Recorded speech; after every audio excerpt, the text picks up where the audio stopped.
Selamat datang kembali di channel Manifestasi. Di video kali ini kita akan membahas video ngaji Roso yang berjudul Tanda-tanda Jika Kamu Dijaga Leluhur, yang menghadirkan Guru Iwayan Mustika sebagai narasumbernya. Berikut cuplikan videonya. Anda dijaga oleh materi, dijaga oleh energi, dijaga oleh kecerdasan. Dijaga oleh materi misalnya. Banyak orang sekarang hidupnya sukses, mewah, karena apa? Dijaga oleh materi warisan leluhurnya. Video berjudul Tanda-tanda Jika Kamu Dijaga Leluhur dari kanal YouTube Ngaji Roso ini menghadirkan perbincangan mendalam antara Mas Hendra dan Pak Wayan Mustika mengenai intuisi, mimpi, kebijaksanaan batin, serta bimbingan leluhur. Berikut adalah kesimpulan naratif dari video tersebut. 1. 3 cara leluhur menjaga keturunannya. Pak Wayan menjelaskan bahwa perlindungan atau penjagaan dari leluhur, baik yang masih hidup maupun yang sudah tiada, dapat mewujud dalam 3 bentuk nyata, yaitu pertama, materi.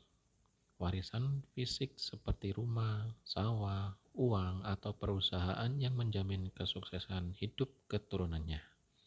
Kedua, energi. Pendampingan tak kasat mata yang seringkali memberikan keselamatan atau dorongan energi positif. Ketiga, kecerdasan. Bimbingan berupa petua-petua bijak, nilai kehidupan seperti ajaran Jawa, eling lan waspodo, serta bimbingan mental yang membuat manusia menjadi lebih bijaksana. Di dunia barat, hal ini sering disebut sebagai guiding angel. Kesimpulan naratif kedua, tanda-tanda nyata seorang dibimbing leluhur.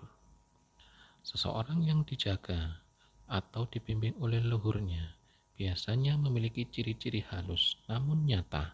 Di antaranya, mudah mendapatkan jawaban atau solusi atas masalah hidup di luar batas logika pikiran sadarnya. Seringkali mendapatkan intuisi atau firasat kuat yang menuntunnya. Misalnya, tiba-tiba terhambat pergi ke suatu tempat yang ternyata menyelamatkannya dari bahaya. Jalan hidupnya cenderung dipermudah dan sering menemui keberuntungan yang sulit dijelaskan. Simpulan naratif ketiga, perbedaan antara intuisi, imajinasi, dan halusinasi. Pak Wayan memberikan batasan yang jelas agar penonton tidak bingung. Imajinasi adalah sesuatu yang dibangun secara sengaja oleh pikiran sadar, visualisasi yang direncanakan. Intuisi atau insight biasanya datang secara spontan dari kecerdasan jiwa tanpa dipikirkan terlebih dahulu. Pikiran sadar baru merespon setelah intuisi itu muncul. Halusinasi yaitu keadaan merasa melihat dalam bentuk visual atau mendengar auditorik sesuatu yang sebenarnya tidak ada dan tidak dirasakan oleh orang lain.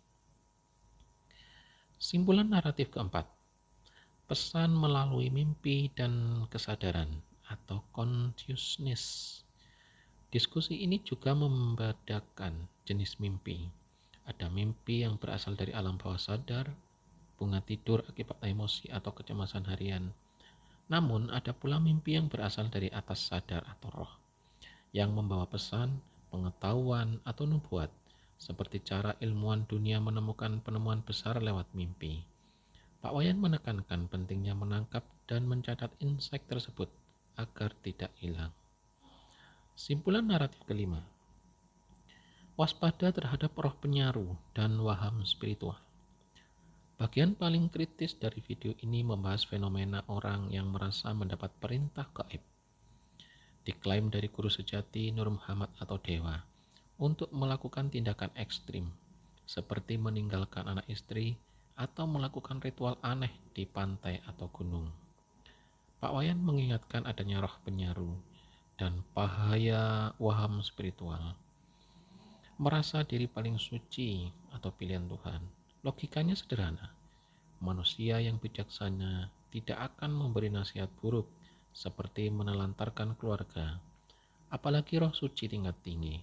Tokoh spiritual besar seperti Buddha atau Nabi pergi merenung atas dorongan kesadaran murni dari dalam diri mereka sendiri, bukan karena diperintah-perintah oleh suara gaib untuk kesana kemari. Simpulan naratif keenam, pentingnya menguji kebenaran dengan akal sehat. Sebagai seorang dokter, Pak Wayan selalu menguji setiap bimbingan spiritual yang datang dengan nalar, rasa, dan akal sehat. Bimbingan sejati dari semesta atau leluhur biasanya sangat sederhana dan mendasar, yaitu perintah untuk banyak-banyak belajar dari segala hal di kehidupan nyata dan rajin beribadah atau sembahyang, bukan perintah yang merusak tatanan hidup manusia. Berikutnya adalah kesimpulan utama dari video tersebut. Kesimpulan utama dari video ini adalah perlindungan leluhur itu nyata melalui untaian DNA, energi, dan warisan kebijaksanaan. Namun, spiritualitas yang sehat harus selalu berjalan beriringan dengan akal sehat. Jangan jadikan bimbingan gaib sebagai pembenaran atas ego atau tindakan yang tidak logis. Gunakan nalar dan rasa sebagai filter utama kehidupan. Itu tadi pembahasan kita mengenai video ngaji Rosso yang berjudul Tanda-tanda Jika Kamu Dijaga Leluhur. Semoga bermanfaat dan mempermudah kita dalam memahami isi video tersebut. Terima kasih dan sampai jumpa lagi di video pembahasan berikutnya.